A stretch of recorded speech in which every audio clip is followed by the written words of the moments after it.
अस्सलाम वालेकुम, मैं Tahreem Iqbal class 9 biology lecture number 59 के साथ हाजिर हुई हूँ। और आज के लेक्चर का टॉपिक हमारे पास सेल थ्योरी की हिस्ट्री से रिलेटेड है। हमने लास्ट टाइम स्टार्ट किया था, तो उसमें कुछ चीज़ें रह गई हैं और ये कुछ टॉपिक नेक्स्ट लेक्चर तक कवर होगा। उसके बाद हम ऑर्गेनील्स और सेल के बारे में स्टडी करेंगे।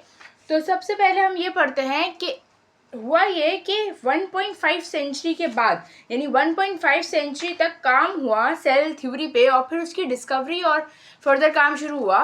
तो 1809 में हमारे पास जीन बैप्टिस्ट लेमार्क हैं, जिन्होंने एक बात हमें कही कि nobody can have life until its body और body parts are made up of cells और सेलुलर टिश्यूज़। यानी तब तक किसी इंसान की ज़िंदगी नहीं हो सकती कि जब तक कि उसके बॉडी पार्ट्स या उसकी पूरी बॉडी सेल्स और सेलुलर टिश्यू से नहीं बनी हो। मतलब cell is the basic unit of life, यानी वो लाजमी है किसी भी लाइफ के लिए। अब 1831 में काफ़ी अरसे बाद रॉबर्ट ब्राउन आए, जिन्होंने न्यूक्लियस को डिस्कवर किया। और रॉबर्ट ब्राउन ब्रिटिश बॉटनिस्ट थे, तो इन्होंने स्टडी के दौरान न्यूक्लियस डिस्कवर किया कि सेल में न्यूक्लियस मौजूद होता है, जो कि सेल के सारे फंक्शनिंग को कंट्रोल करता है।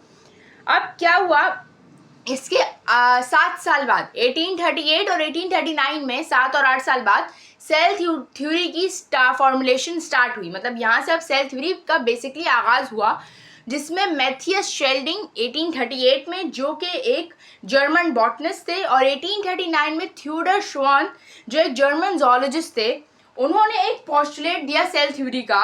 और उन्होंने कहा कि all organisms are made up of one or more sales, यानी जो ऑर्गेनिज्म है उनके लिए सेल की रिक्वायरमेंट है, और वो बने किस चीज़ से? सेल से। यानी सेल हमारे पास एक बिल्डिंग ब्लॉक का काम करता है, और सेल से कोई ऑर्गेनिज्म बनता है। अब बेसिकली जो मैथियस शेल्डन थे वो जर्मन बॉटनिस्ट थे, तो उन्होंने प्लांट के बारे में बताया था कि प्लांट जो है वो हमारे पास सेल से बने हुए हैं। और थ्योडर श्वान जो थे वो हमारे जर्मन जोलॉजिस्ट थे, तो उन्होंने एनिमल्स के बारे में बताया। तो बेसिकली इन दोनों को कंपेयर करके एक पोस्टुलेट निकाला गया, जो कि था कि all organisms are made up of one or more sales. तो आज के लिए इतना ही, मिलती हूँ अगले लेक्चर में एक नए टॉपिक के साथ। तब तक के लिए अल्लाह हाफिज़।